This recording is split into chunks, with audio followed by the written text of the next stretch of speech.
Sindaco, un appuntamento che è diventato un'istituzione, che richiama anche un pubblico molto vasto a Ioppolo. Sì, quest'anno siamo già alla 18ª edizione della sagra del Mellone Giallo all'interno di quella che è l'estate ioppolese. Sì, è ormai una tradizione, c'è un afflusso di gente notevole perché è molto sentita, noi ne siamo orgogliosi di tutto ciò anche perché ci serve per promuovere proprio questo prodotto del nostro territorio che è il Mellone Giallo, e abbiamo delle grosse produzioni che vengono portate nei vari mercati, e quindi stasera faremo degustare alcuni prodotti proprio col Mellone Giallo. Tutto ciò è chiaro che porta Ioppolo a essere all'interno di quello che è il contesto provinciale, uno dei paesi più conosciuti,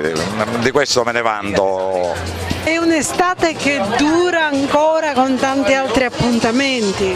Eh sì, ci sono tanti, è da 3 settimane già che l'estate ioppolese è partita e durerà fino al 20, ci saranno tantissimi appuntamenti, quello di stasera, quello di domani sera sempre all'interno della sagra con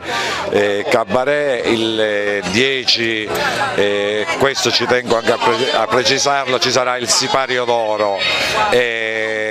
all'interno del quale oltre alle premiazioni che ci saranno di tante personalità presenteremo un libro che il Comune di Ioppolo ha realizzato, ha pubblicato, I racconti di Re al Turco, scritto da Agostino Spataro, un nostro compaesano, e in quell'occasione lo presenteremo alla cittadinanza e poi il Comune ne darà una copia ad ogni nucleo familiare di Ioppolo.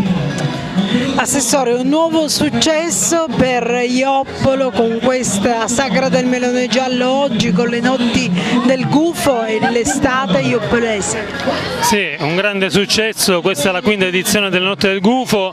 dentro la quale ovviamente la 18ª edizione della sagra del Mellone Giallo si è tinta di grandi colori. Infatti grazie a numerosi sponsor questa sera abbiamo avuto l'opportunità di arricchire la sagra del Mellone Giallo di tante iniziative collaterali, quali un saggio di danza, un saggio di scuola di karate, abbiamo avuto estemporanea di pittura dell'Associazione Belle Arti del Caffè Giovanni Sodano, abbiamo avuto un defilé di moda, musicisti, numerosi artisti che hanno dato il loro contributo, al di là anche la presenza di numerosi espositori dell'artigianato femminile. Una grande presenza di pubblico che sempre più ci onora della loro presenza e della loro cordialità.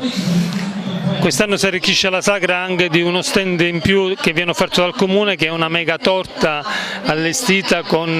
i vari meloni che noi comunemente mangiamo,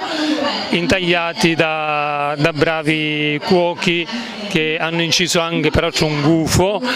un po' per festeggiare la 5ª edizione di questa sagra, che ovviamente ci vedrà impegnati probabilmente anche nei successivi anni,